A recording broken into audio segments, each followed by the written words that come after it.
तसंच यावेळेला बिहारमध्ये झालेले. आता प्रश्न असा आहे की इथून पुढच्या निवडणुकीत ज्यांच्या हातात सत्ता आहे त्यांनी मतदानाच्या आधी अशा पद्धतीने पैशांचं वाटप करून निवडणुकीला सामोरं जायचं ही भूमिका घेतली तर एकंदर निवडणूक पद्धतीच्याबद्दल लोकांचा विश्वास याला धक्का बसेल तर काहीची चिंता आहे. एवढ्या मोठ्या प्रमाणात पैशाचं वाटप करणं हे योग्य आहे का याचा विचार जाणकारांनी केला पाहिजे. निवडणूक आयोगाने सुद्धा याचा विचार केला पाहिजे. निवडणुका स्वच्छ पारदर्शक पद्धतीने व्हाव्यात याच्याबद्दल कुणाची दुमत असायचं कारण नाही. पण 10,000 रुपये ही काही लहान रक्कम नाही आणि विशेषतः याचा परिणाम काय होतो ही एकेकाळी लाडावंशीच बोलत असते. लाडावंशीचं वैशिष्ट्य होतं आज नाही 50-1 वर्षापूर्वी की म्युन्सिपाल्टीची निवडणूक आली की लोक वाट बघायचे मतदानाच्या आदल्या दिवशी. कशासाठी वाट बघायचे हे काही सांगायची गरज नाही. आणि ते वाटप झालं की निवडणुकीचे निकाल काय लागले हे इथे कळायचं. ते लहान प्रमाणात होतं. पण आता सगळ्याच राज्यात 50% मतदान या महिलांचं आहे. त्यांना 10,000 रुपये देणं आणि त्याच्यानंतर निवडणुकीला सामोरं होणं याचा अर्थ या निवडणुका पारदर्शक आणि स्वच्छ होतात का यासंबंधी लोकांच्या मनात नक्की शंका आहे. याचा विचार इलेक्शन कमिशनने केला. प्रत्येक वेळी स्थानिक स्वराज्य संस्थांच्या देखील निवडणुका येऊ पाहत आहेत. काही ठिकाणी आता चंदगड या ठिकाणी आपले राष्ट्रवादी दोन्ही राष्ट्रवादीची युती झालेली. पुणे जिल्ह्यामध्ये काय चित्र होईल? मला कुठल्या जिल्ह्यात काही माहिती नाही. पण माझ्या पक्षाविरोधात सांगतो चर्चा आमच्यात झाली आणि आमच्यात चर्चा अशी झाली की या स्थानिक निवडणुका आहेत, नगर परिषदेच्या आहेत, यानंतर पंचायत राज्याच्या येतील. या निवडणुकीत पक्ष म्हणून आपण कधी जात नव्हतो. याच्या आधीच्या निवडणुकीत आम्ही पार्टी म्हणून या निवडणुका लढवल्या होत्या आणि म्हणून राष्ट्रवादी काँग्रेस पक्ष शरद पवार याच्या वतीने आम्ही निकाल घेतला की त्या तालुक्यात किंवा त्या जिल्ह्यात पक्षाचे जे सरकारी आहेत स्थानिक स्थितीवरून त्यांनी निर्णय घ्यावा हा अधिकार त्यांना. मुंबई महापालिकेत देखील काँग्रेस स्वतंत्रपणे निवडणुकीची भूमिका घेतलेली आहे. घेतील म्हणजे घेणार का नाही हे मला माहीत नाही पण घेतली ते काय असेल नाही. स्वस्त ठरवायचं. मुंबई महानगरपालिका आता जाहीर झालेली नाही. भाजप असे म्हणते की आणि आपण अनेक वर्ष बघितली की मुंबई ही शिवसेनेची त्या ठिकाणी महापौर झालेला आहे. परंतु आता महायुतीतनंच महापौर केला जाणार असं ठामपणे सांगितलं जाते. जो आपल्याला सांगणं भाजप सांगणं उद्धव ठाकरे घरात याच्यात नवीन काय. साहेब, आचारसंहिता लागू झाल्यानंतर किंवा आचारसंहितेदरम्यान निवडणूक आयोगानं या जे 10,000 रुपये जाहीर केले होते त्याला परवानगी देणं आणि पूर्वी अशा प्रकारच्या कुठल्या योजना जाहीर केल्या तर त्याला निवडणूक आयोग आक्षेप घ्यायचा. निवडणूक आयोगाचा हा दुटप्पीपणा किंवा त्याची कामकाजाची पद्धत बदलली असं वाटत नाही? साधी गोष्ट आहे. 10,000 रुपये प्रत्येकी वाटणं याचा अर्थ काय? याच्यामध्ये ही गोष्ट खरी आहे की निवडणुका जाहीर होण्याच्या आधी या पैशाचं वाचवलं एक 15 दिवस त्यामुळे आक्षेप घेता येत नाही.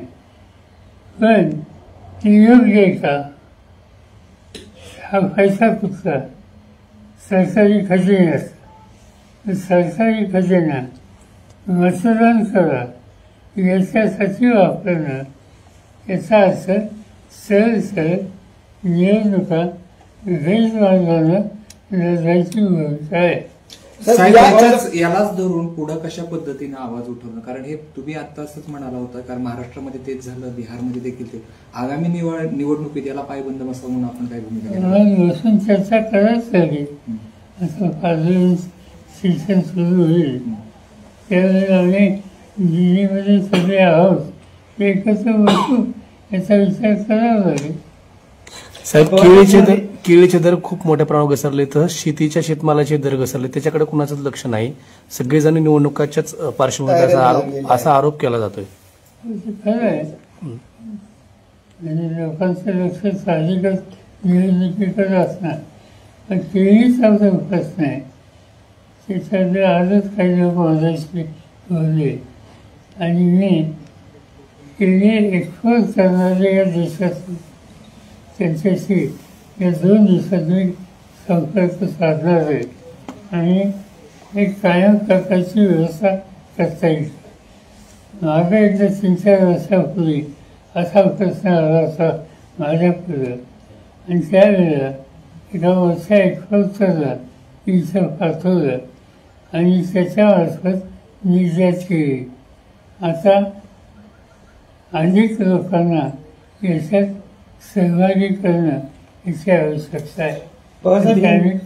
साहेब, साखरेचे दर वाढले असताना देखील अजून ऊसाच्या दराची कोंडी सुटलेली नाही. कोल्हापूरमध्ये ऊसाचे ट्रॅक्टर जाळले जातात, टायर फोडले जातात. ही कोंडी नक्की कशी, म्हणजे याला वाट कशी मिळाली पाहिजे? आहे ऊस घेऊन जाणारा ट्रॅक्टर हा अडवणं कृषीचं नुकसान कोणाचं आहे? फरक असतं, त्याला हा रस्ता नाही.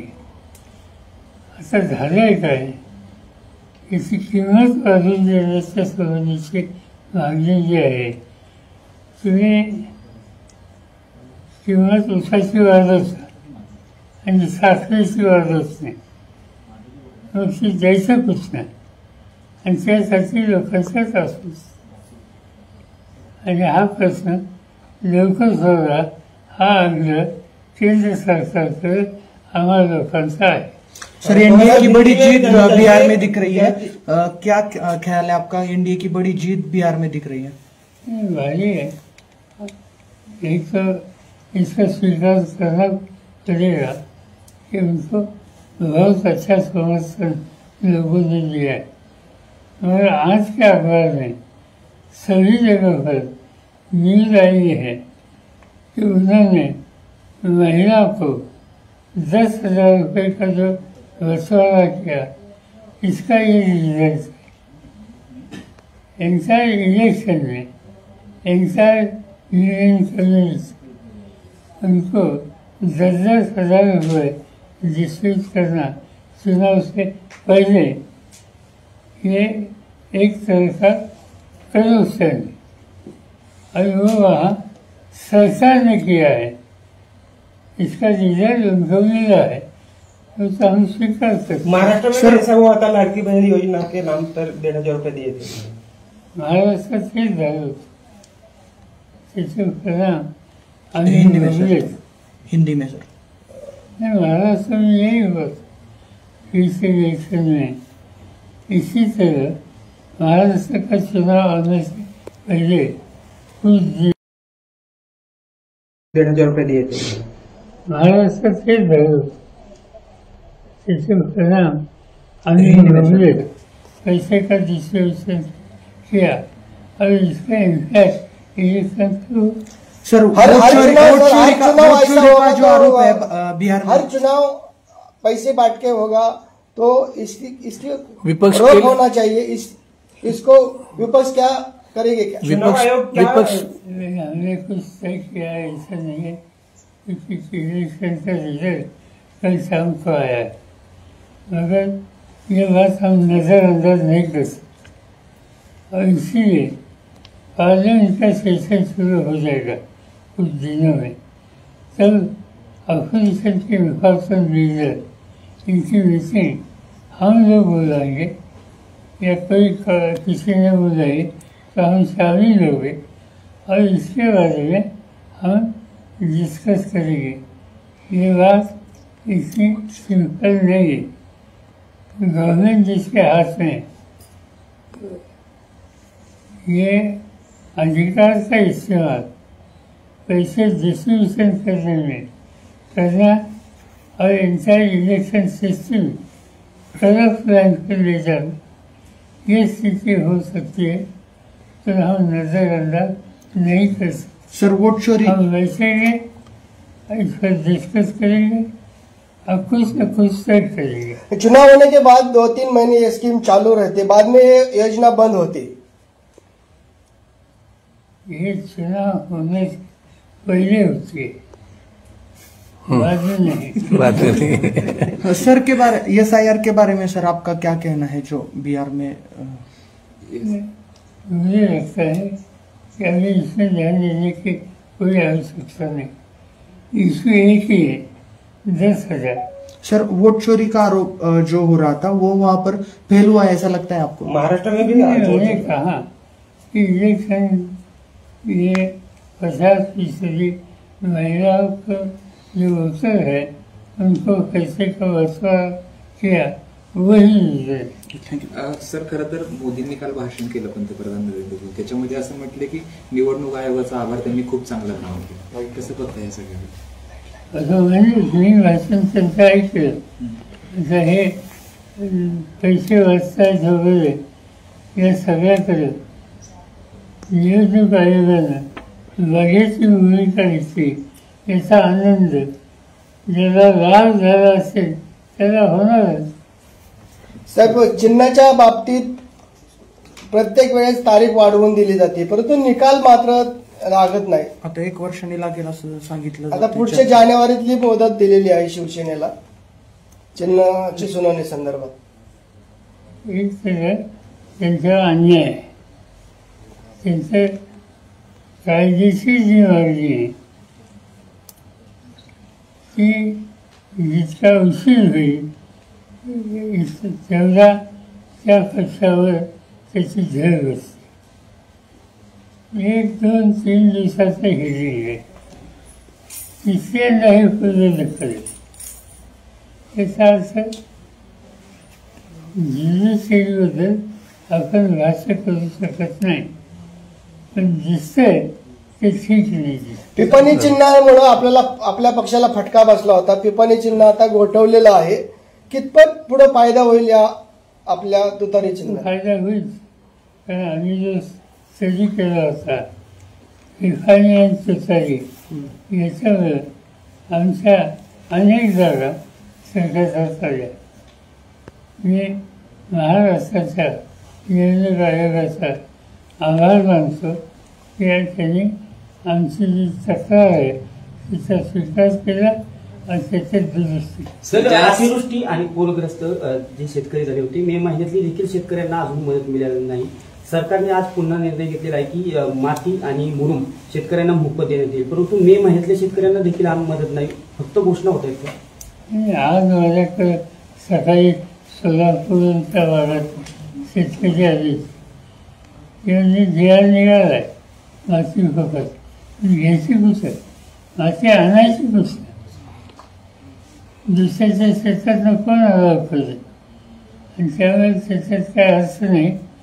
बघूया उद्या मी सोलापूरला जाणार आहे, तिथल्या स्थानिक लोकांची आमदारांची चर्चा करणार. साहेब, 70,000 कोटीची आपण कर्जमाफी केली शेतकऱ्यांची. 20 जून पर्यंत मुदत मागितली या सरकारने कर्जमाफी करता. सरकार खरंच कर्जमाफी करेल शेतकऱ्यांची का? आमदारांची चर्चा करणार. साहेब, 70,000 कोटीची आपण कर्जमाफी केली शेतकऱ्यांची. 20 जून पर्यंत मुदत मागितली या सरकारने कर्जमाफी करता. सरकार खरंच कर्जमाफी करेल शेतकऱ्यांची का फक्त आश्वासन देणार? बघायचं. सर एक शेवट ह्याच्या प्रश्नाचं, स्थानिक स्वराज्य संस्थांच्या निवडणूक आहेत, त्या आधीच अनेक जे आहेत आरोप होत आहेत, निवडणूक आयोगांवर आरोप होत आहेत, ज्युडिशरीवर आरोप होत आहेत. याच्या स्वायत्त संस्थांची सध्याची परिस्थिती किंवा विश्वासार्हतेवर प्रश्नचिन्ह निर्माण झालं असं तुम्हाला वाटतं का? कसं विश्लेषण करायचं या सगळ्याचं? असं की इन्स्टिट्यूशन्स आहेत आणि आम्हाला सगळ्यांची जबाबदारी आहे की जपली पाहिजे आणि ती भूमिका असणं खरं. आणि सगळ्यांनी गेले अनेक वर्ष घेतली. पहिल्यांदा इन्स्टिट्यूशनचे काही निर्णय त्यांच्या चौकशीच्या बाहेर होत आहेत असं लोकांना वाचायला लागलेलं आणि त्यामुळे साहजिकच इन्स्टिट्यूशनच्या संबंधीची.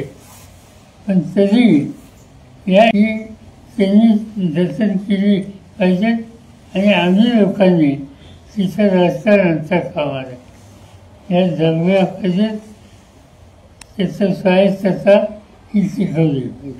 2 दिवसापूर्वी साहेब अजितदादांचं बारामतीत मेळावा झाला, भाषण त्यांनी केलं, मी साहेबांमुळेच मोठा झालेलो आहे, आता परत या गोष्टी काढू नका.